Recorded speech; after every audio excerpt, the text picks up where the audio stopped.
बिस्मिल्लाहिर्रहमानिर्रहीम। अस्सलाम वालेकुम स्टूडेंट्स, उम्मीद करता हूँ कि आप लोग अपने घरों में खैरियत से होंगे। आज का जो हमारा टॉपिक है वो है prefixes to power of 10। Students, हमारा जो ये आज का टॉपिक है ये हमारे लास्ट टॉपिक से काफ़ी रिलेट करता है। हमारा लास्ट टॉपिक क्या था? हमारा लास्ट टॉपिक था स्टैंडर्ड फॉर्म या साइंटिफिक नोटेशन। स्टैंडर्ड फॉर्म या साइंटिफिक नोटेशन के अंदर हमने क्या पढ़ा था? स्टैंडर्ड फॉर्म या साइंटिफिक नोटेशन के अंदर हमने पढ़ा था कि जब भी फ़िज़िकल क्वांटिटीज़ की मेजरमेंट के नतीजे में हमारे पास बहुत बड़े नंबर आ जाएं या बहुत छोटे नंबर आ जाएं तो हम उन्हें 10 की पावर में लिख सकते हैं। और ये 10 की पावर में बहुत बड़े या बहुत छोटे नंबरों को लिखने का प्रोसेस क्या कहलाता था? स्टैंडर्ड फॉर्म या साइंटिफिक नोटेशन कहलाता था। स्टूडेंट्स, आज हम एक ऐसा मैकेनिज़्म पढ़ेंगे जिसमें हम इन 10 की पावर्स को किस तरह एक प्रॉपर नेम देते हैं उसके बारे में जानेंगे। तो स्टूडेंट्स, एक ऐसा mechanism, a mechanism in which we give a proper name to power of 10 is known as prefixes to power of 10। यानी ऐसा तरीक़ेकार जिसके अंदर हम एक प्रॉपर नेम देते हैं किसको? पावर ऑफ 10 को। उसको क्या कहते हैं? उसको प्रीफिक्सेस टू पावर ऑफ 10 कहते हैं।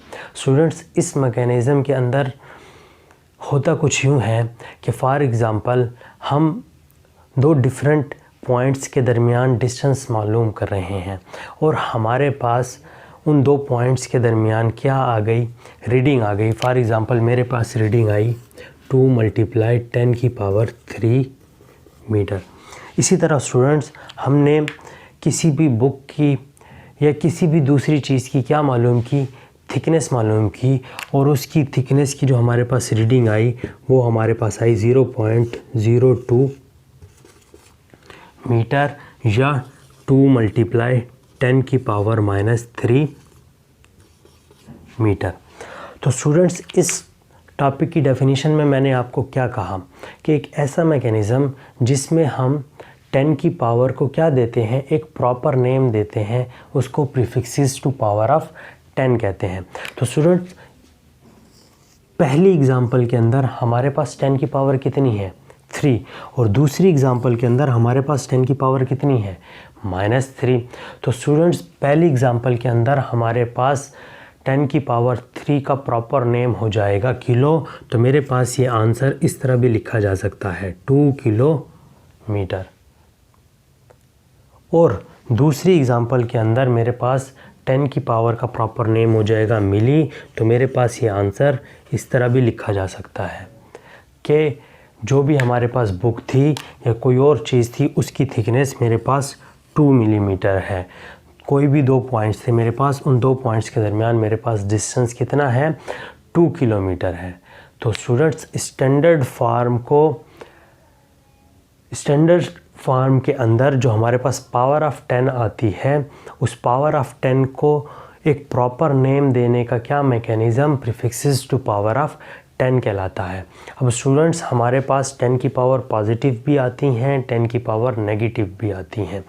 उन 10 की पावर पॉजिटिव या 10 की पावर नेगेटिव का जो साइंटिस्ट ने प्रॉपर नेम हमें दिए हैं वो प्रॉपर नेम उनके हमारे पास क्या कहलाते हैं? प्रीफिक्स कहलाते हैं। फॉर एग्ज़ाम्पल, अगर कहीं पर भी लिखा हुआ आ जाए 10 की पावर -18, इसका मतलब है आप उसको ऑटो के प्रीफिक्स से क्या कर सकते हो? रिप्लेस कर सकते हो। इसी तरह आपके पास 10 की पावर -15, -12, -9, -6, -3, -12, -1, 1, 2, 3, 6, 9 अप टू 18 लिखा हुआ आ जाए तो आप इनको femto, pico, nano, micro, milli, centi, deci, deka, hecto, kilo, mega, giga, tera, peta, exa के प्रीफिक्स से क्या कर सकते हो? रिप्लेस कर सकते हो।